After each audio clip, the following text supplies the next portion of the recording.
मकान किराया भत्ता या एचआरए, ये हर सरकारी कर्मचारी की सैलरी स्लिप का एक हिस्सा है, लेकिन अक्सर हम इस पर ज़्यादा ध्यान नहीं देते। लगता तो बड़ा सीधा साधा है ना? लेकिन जब हमने राजस्थान सरकार के नियमों को खंगालना शुरू किया तो पता चला कि इसके पीछे एक पूरी दुनिया है, कई छिपे हुए फायदे हैं और कुछ कह सकते हैं कि पेचीदा शर्तें भी हैं। आज हम उसी दुनिया में एक गहरी पड़ताल करने वाले हैं। हमारे पास राजस्थान सरकार के वित्त विभाग के कई सर्कुलर और नोटिफिकेशन हैं, 1989 के मूल नियमों से लेकर 2024 के एकदम ताज़ा आदेशों तक। और हमारा मिशन है इन सरकारी दस्तावेजों की परतों को खोलना और ये पता लगाना कि एचआरए के बारे में वो कौन सी बातें हैं जो शायद बहुत से लोगों को नहीं पता। तो चलिए शुरू करते हैं सबसे बुनियादी सवाल से। ये एचआरए आखिर मिलता किसे है? क्या ये हर सरकारी कर्मचारी के लिए है? देखिए, मोटे तौर पर कहें तो हाँ, ये सभी सरकारी कर्मचारियों पर लागू होता है।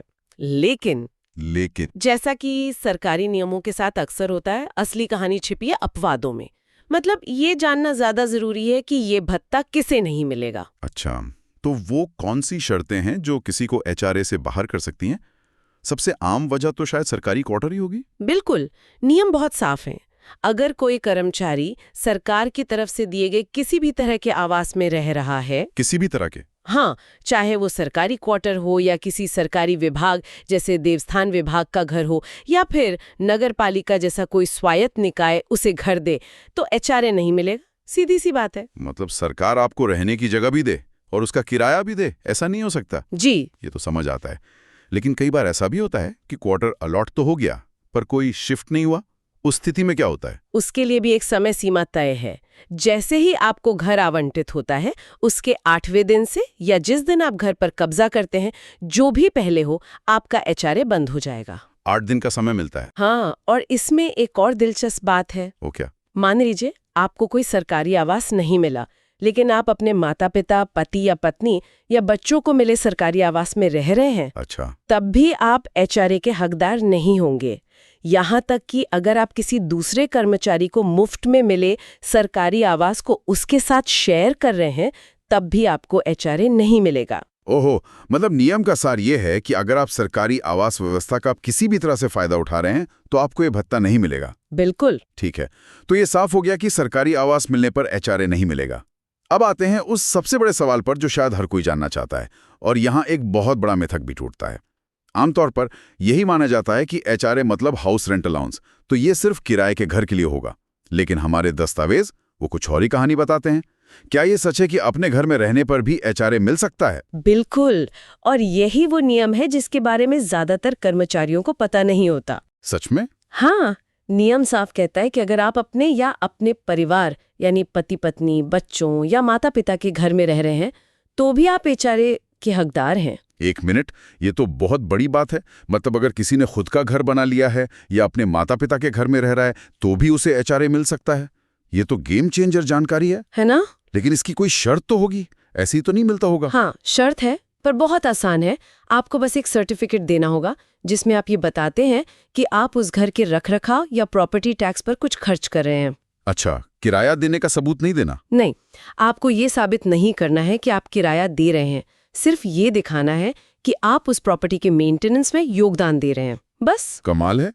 और क्या इसमें कोई और पेचीदा स्थितियां भी हैं? जैसे मान लीजिए पति और पत्नी दोनों सरकारी नौकरी में हैं और एक ही घर में रहते हैं, तब क्या होगा? ये एक और शानदार सवाल है और इसका जवाब भी काफी दिलचस्प है। अगर पति और पत्नी दोनों सरकारी नौकरी में हैं, एक ही शहर में पोस्टेड है और एक साथ चाहे किराए के घर में रहते हैं या अपने घर में रहते हैं, हाँ, तो दोनों अलग अलग एचआरए क्लेम कर सकते हैं। सच में? मतलब एक ही घर के लिए 2 एचआरए? ये तो डबल फायदा हुआ। ज्यादातर लोगों को तो यही लगता होगा कि सिर्फ एक को ही मिलेगा। हाँ, लेकिन नियम यही कहता है, दोनों को बस अपना अपना सर्टिफिकेट जमा करना होगा। वाह! और एक और स्थिति सुनिए। मान लीजिए किसी कर्मचारी का अपनी ड्यूटी वाले शहर में खुद का घर है, लेकिन वो उस घर में ना रहकर किसी दूसरी जगह किराए पर रहता है। हाँ, ऐसा हो सकता है। शायद उसका घर शहर के दूसरे कोने में हो और ऑफिस कहीं और। बिल्कुल, तो ऐसी स्थिति में भी उसे उस किराए के मकान के लिए एचआरए मिलेगा। अच्छा। हाँ, नियम बहुत साफ है कि भत्ता आपके असल में रहने की जगह पर आधारित है, ना कि इस पर कि आपके नाम पर शहर में कोई प्रॉपर्टी है या नहीं। यानी एचआरए क्लेम करने के लिए बस एक सर्टिफिकेट देना होता है। सुनने में तो आसान लगता है, लेकिन इसकी प्रक्रिया क्या है? कोई डेडलाइन भी होती है? पहले इसमें एक पेचीदगी थी। 2023 से पहले नियम था कि आपको घर में रहने के 1 महीने के अंदर आवेदन करना होता था। और अगर नहीं किया तो भत्ता आपको आवेदन की तारीख से मिलता, पिछला नहीं। लेकिन अब इसे काफी आसान कर दिया गया है।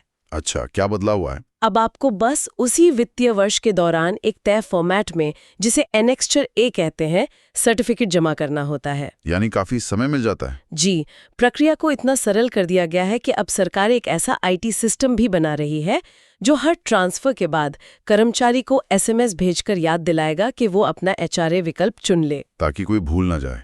ये तो बहुत अच्छा कदम है। बिल्कुल ठीक है, तो अब ये साफ हो गया कि एचआरए किसे और किन शर्तों पर मिल सकता है। लेकिन सबसे बड़ा सवाल तो वही है, पैसा कितना मिलेगा? जाहिर है जयपुर में रहने का खर्च और एक छोटे कस्बे में रहने का खर्च बराबर नहीं हो सकता, तो ये दरें कैसे तय होती हैं? आपने बिल्कुल सही मुद्दा उठाया। पहले ये सिस्टम काफी जटिल हुआ करता था। कैसा था पहले? शहरों को ए, B1, B2, C और न जाने कितनी श्रेणियों में बांटा गया था। और एचआरए की दरें भी 5%, 7.5%, 15% जैसी मतलब अलग अलग हुआ करती थीं। उसे याद रखना ही एक काम था। तो वो पुराना तरीका था। हाँ। अब नया और आसान सिस्टम क्या है? 2017 में इस पूरी व्यवस्था को बदल दिया गया। अब सिर्फ 2 श्रेणियां हैं, Y और Z। बहुत आसान। Y और Z? हाँ। इसका क्या मतलब है? Y श्रेणी में वो शहर आते हैं जिनकी आबादी 5 लाख या उससे ज्यादा है। राजस्थान में कौन कौन से? राजस्थान में ऐसे 5 शहर हैं, बीकानेर, जयपुर, जोधपुर, कोटा और अजमेर। और Z श्रेणी में बाकी सभी जगह आ जाती हैं, चाहे वो छोटे शहर हों, कस्बे हों या कोई और इलाका। ये तो काफी सरल हो गया। तो इन Y और Z शहरों में एचआरए की दरें क्या हैं? 2017 के आदेश के मुताबिक Y शहरों के लिए मूल वेतन का 16% और Z शहरों के लिए 8% एचआरए तय किया गया था। 16 और 8%? जी। लेकिन इसमें एक बहुत ही महत्वपूर्ण शर्त जुड़ी हुई थी। एक शर्त? वो क्या थी? शर्त ये थी कि जिस दिन महंगाई भत्ता यानी डियरनेस अलाउंस, जिसे डीए कहते हैं, 50% के स्तर को पार कर जाएगा, अच्छा, उसी दिन से एचआरए की ये दरें अपने आप बढ़ जाएंगी। Y शहरों के लिए 16% से बढ़कर 20% और Z शहरों के लिए 8% से बढ़कर 10% हो जाएंगी। और हमारे पास जो 30 अक्टूबर 2024 का आदेश है, वो शायद इसी से जुड़ा है। दस्तावेज बताते हैं कि महंगाई भत्ता 53% हो गया है। बिल्कुल सही पकड़ा आपने।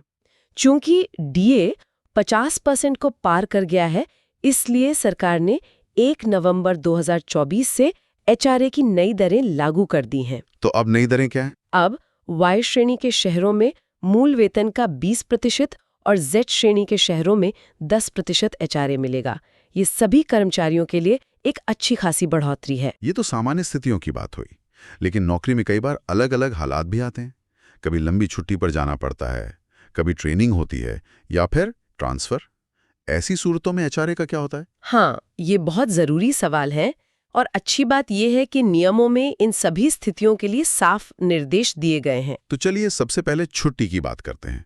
अगर कोई कर्मचारी कुछ महीनों की लंबी छुट्टी पर है, तो क्या उसका एचआरए कट जाता है? नहीं, ऐसा नहीं है। नियमों के हिसाब से 120 दिनों तक की सभी तरह की छुट्टियों के दौरान एचआरए लगातार मिलता रहता है। 120 दिन यानी लगभग 4 महीने। ये तो काफी लंबा समय है। क्या इसमें कोई विशेष छूट भी है? हाँ, अगर कोई कर्मचारी टीबी, कैंसर या मानसिक रोग जैसी किसी गंभीर बीमारी की वजह से छुट्टी पर है, तो ये सीमा 240 दिनों तक यानी लगभग 8 महीने तक बढ़ाई जा सकती है। 8 महीने तक? जी। हालांकि कुछ FAQs में ये सीमा 180 दिन बताई गई है, लेकिन जो मूल नियम है वो 120 और 240 दिनों की ही बात करते हैं। ये तो बहुत ही कर्मचारी हितैषी नियम है। अब बात करते हैं ट्रांसफर की। ये एक ऐसी स्थिति है जिससे लगभग हर सरकारी कर्मचारी गुजरता है। अक्सर परिवार को तुरंत शिफ्ट करना मुमकिन नहीं होता। तब एचआरए का क्या होता है? उसके लिए भी एक बहुत ही व्यवहारिक प्रावधान है।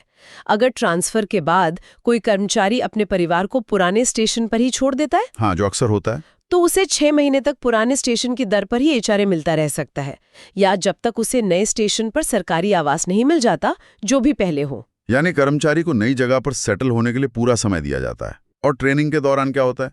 कई बार ट्रेनिंग महीनों तक चलती है, देश में भी और विदेश में भी। ट्रेनिंग के दौरान भी एचआरए मिलता रहता है, बशर्ते कुछ शर्तें पूरी हों। जैसे कि कर्मचारी ने अपने परिवार को पुराने हेडक्वार्टर पर ही रखा हो और उसे ट्रेनिंग संस्थान में मुफ्त रहने की जगह न मिली हो। मतलब उसे बाहर रहना पड़ रहा हो। हाँ, यही नियम निलंबन यानी सस्पेंशन के दौरान भी लागू होता है। कर्मचारी को एचआरए मिलता रहता है।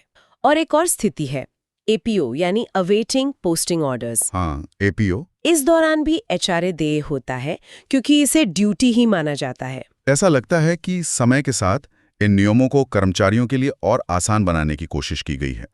हमने आवेदन प्रक्रिया के सरलीकरण की बात तो की, क्या कोई और भी महत्वपूर्ण बदलाव हुए हैं? हाँ, एक और जरूरी बदलाव हुआ है जो सीधे सीधे परिवार की परिभाषा से जुड़ा है। परिवार की परिभाषा से? वो कैसे? पहले के नियमों के अनुसार अगर आपके माता पिता आप पर आश्रित माने जाते थे तो उनकी पेंशन 500 रुपए प्रति माह से ज्यादा नहीं होनी चाहिए थी। 500 रुपए? ये तो आज के समय में बिल्कुल भी व्यावहारिक नहीं था। बिल्कुल। इसी को ध्यान में रखते हुए इस सीमा को 500 रुपए से बढ़ाकर 9,000 रुपए प्रति माह कर दिया गया है। अच्छा, 9,000 रुपए। जी, ये एक बहुत बड़ा और जरूरी बदलाव है। इससे उन कई कर्मचारियों को फायदा होगा जिनके माता पिता थोड़ी बहुत पेंशन पाते हैं और इस वजह से वो उन्हें आश्रित दिखाकर एचआरए का लाभ नहीं ले पाते थे। तो इन सभी नियमों और बदलावों को देखकर क्या कहा जा सकता है? अगर हमें आज की इस पूरी चर्चा का सार निकालना हो तो मुख्य बातें क्या होंगी? मेरे हिसाब से तो सबसे पहली और चौंकाने वाली बात यह है कि एचआरए सिर्फ किराएदारों के लिए नहीं है। अगर आप अपने या अपने परिवार के घर में भी रहते हैं तो भी आप इसके हकदार हो सकते हैं। जी, ये सबसे बड़ी बात है। दूसरी बड़ी बात यह है कि शहरों की नई वाई और जेड श्रेणी वाली प्रणाली ने दरों को समझना बहुत आसान कर दिया है और 1 नवंबर 2024 से ये दरें बढ़ भी चुकी हैं। हाँ। और तीसरी बात, छुट्टी हो, ट्रांसफर हो या ट्रेनिंग, ज्यादातर विशेष परिस्थितियों में आपका एचआरए सुरक्षित रहता है। आपने बिल्कुल सही सारांश दिया। ये पूरा ढांचा कर्मचारियों को आवास की लागत में मदद करने के लिए बनाया गया है। लेकिन इन सब के बीच मुझे 1993 का एक आदेश याद आ रहा है। 1993 का? हाँ, जो एक बहुत ही दिलचस्प और अलग तरह की सोच को दिखाता है। बताइए, ऐसा क्या खास है उसमें? वो आदेश राजस्व विभाग के पटवारियों से जुड़ा है। उनके लिए एचआरए के अलावा एक ऑफिस अलाउंस का भी प्रावधान है। ऑफिस अलाउंस एचआरए के ऊपर? ये किस लिए है? ये भत्ता उन्हें इसलिए दिया जाता है ताकि वे अपने घर में सरकारी रिकॉर्ड और दस्तावेज रखने के लिए और आधिकारिक काम करने के लिए एक अलग कमरा रख सकें। अच्छा। बशर्ते सरकार उन्हें पटवार घर ना दे पाए। ये भत्ता उनके एचआरए के अतिरिक्त होता है। ये तो वाकई बहुत दिलचस्प है। मतलब घर के एक हिस्से को ऑफिस की तरह इस्तेमाल करने के लिए एक अलग भत्ता। जी हाँ, और यहीं से एक बड़ा सवाल उठता है। क्या? आज के समय में खासकर वर्क फ्रॉम होम के बढ़ते चलन को देखते हुए क्या इस सिद्धांत को दूसरी भूमिकाओं पर भी लागू किया जा सकता है? जहां भत्ता सिर्फ रहने के लिए नहीं बल्कि घर के एक हिस्से को आधिकारिक काम के लिए इस्तेमाल करने के लिए भी दिया जाए। ये एक विचार है जिस पर शायद भविष्य में सोचा जा सकता है।